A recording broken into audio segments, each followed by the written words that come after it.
Hi,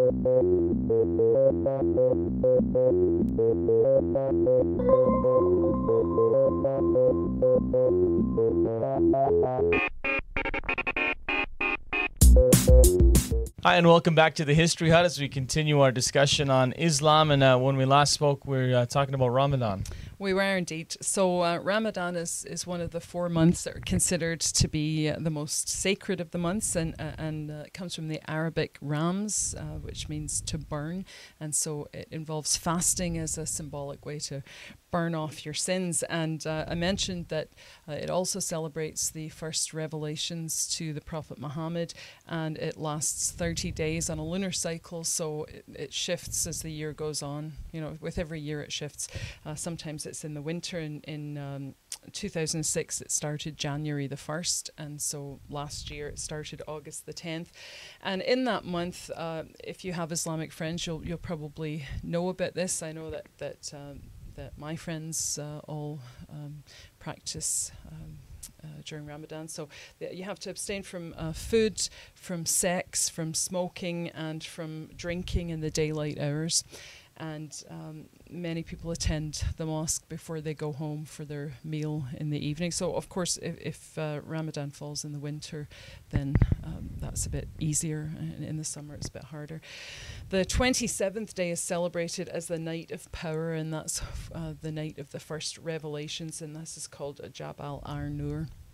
And so you might say, well, what's the purpose of Ramadan? And of course, the purpose is to make people really think about, not about the world, but to think about poverty and hunger, to think about the condition of your fellow human beings, to remember that your fate is in God's hands, to create a feeling of community, because you know that Muslims around the globe are doing the same thing at the same time. And really it just removes you from your daily life and all those kind of micro concerns about, should I answer my next text message or, all the things that kind of consume our thoughts during the day, to take us away from that and remind us to just think about God or Allah. So a really important part of the calendar of the year. So to sum up, what was the message that Allah gave to the Prophet Muhammad?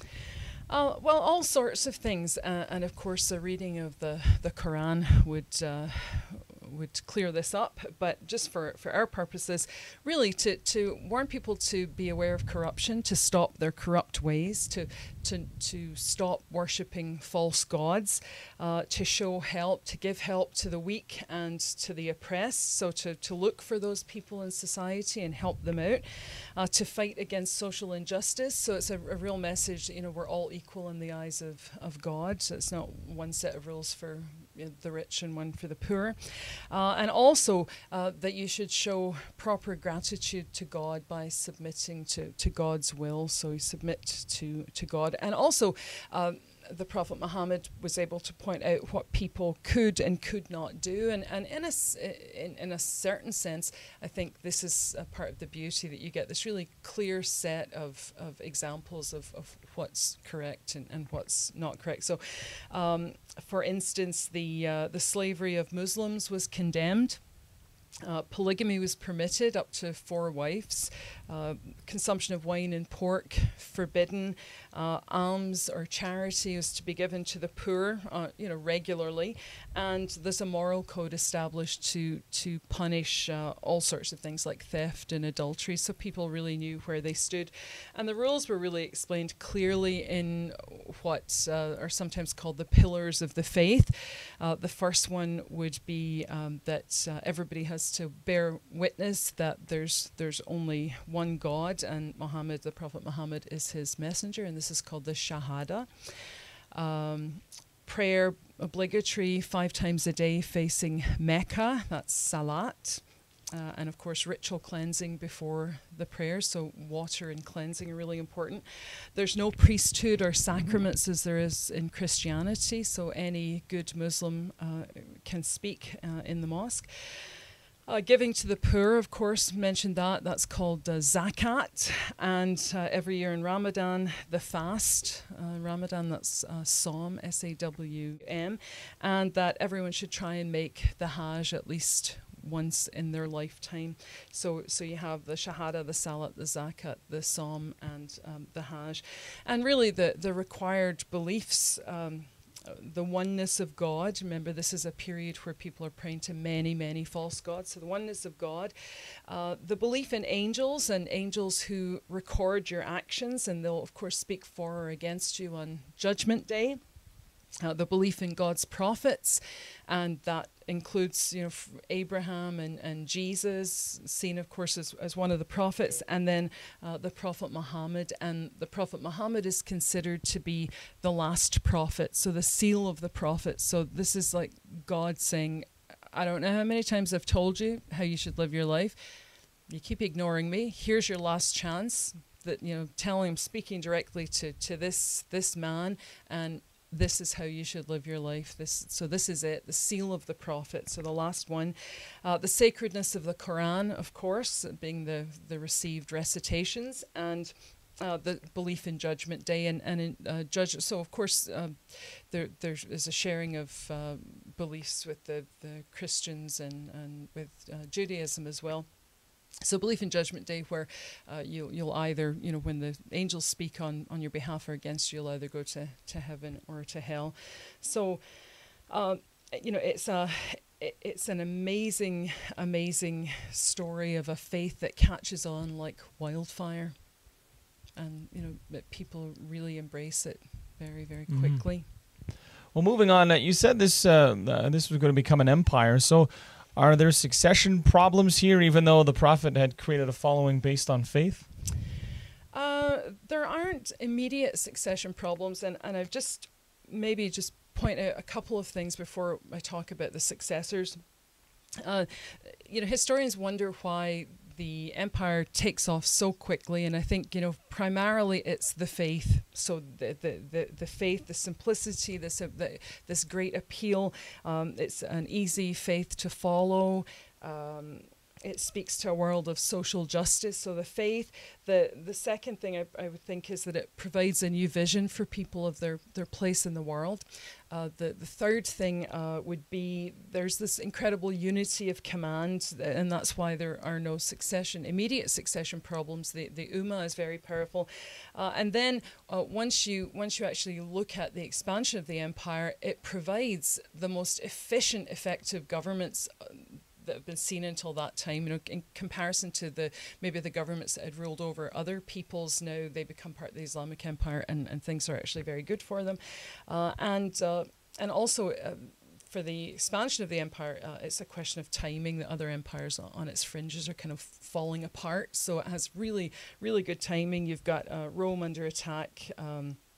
You have the Byzantine Empire falling apart. The Sassanid Empire is in trouble. So all of these things really help the success of the empire. But the most important thing, as and that's what you've asked, is are there any succession issues? And the answer is yes and no. There's a good historian's answer for you. Yes and no. Well, tell. Yeah. So I'll tackle the no first, because the yes is really quite interesting. The problem of succession was dealt with quite capably for the first 3 decades after the death of the Prophet Muhammad. And this is known as the period of the rightly guided caliphate, or it's also called the High Caliphate, Khalifa being the name for the leader. So it does this immediate stability does avoid the question of succession issues, because the first 2 caliphs are actually very competent. The problem probably, I think, comes with the third one. But the question still remains. The question is still there in the background after the death of the Prophet Muhammad. Who really should rule? Should it be a religious man? And I think the answer for all Muslims was yes. But then the question was, should it be a relative of the Prophet Muhammad? So should it be in his family? Should it then remain dynastic within his family, or should it simply be a capable Islamic man, probably someone chosen from the Ummah? And ultimately, after the first 3, or maybe the first 4, this causes a split in the faith, and it's a split that remains to this very day. The group that would have said choose a direct descendant of the Prophet, they are the Shia, and you hear about both groups a lot in the news. The Shia, and the other group is the Sunni. So the Shia is Shiat, S-H-I'-A-T. The partisans are followers of Ali, who, you remember, married Fatima, but was also his son-in-law, but he was also a cousin of the Prophet. So you get the Shia, who I think make up about 10 to 15% of the population of Muslims worldwide, although they are the majority in a number of places. And the other group, the group that say that should just be a capable Islamic man chosen from the Ummah, that would be the Sunni. And we'll talk later on about the split between Shia and Sunni and exactly what that means in terms of what kinds of things you follow. But really, the quick answer is no. It's okay at the beginning because you are actually going to have 3 people chosen, and they're part of the rightly guided caliphate. And how was this handled at first? Well, I think you could say that it's by-election, but by-election from a select few. So the 3 leaders that are chosen one after the other are Abu Bakr, that's A-B-U, and then B-A-K-R. And then Umar is the second, and then the third one is Uthman. And after that, then Ali is chosen, and a civil war follows, and we'll have to discuss that separately because it's quite complex.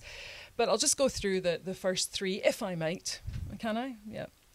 Absolutely. Abu Bakr, so he's only in power as the leader for about 2 years. He dies in 634, so he's there from 632 to 634.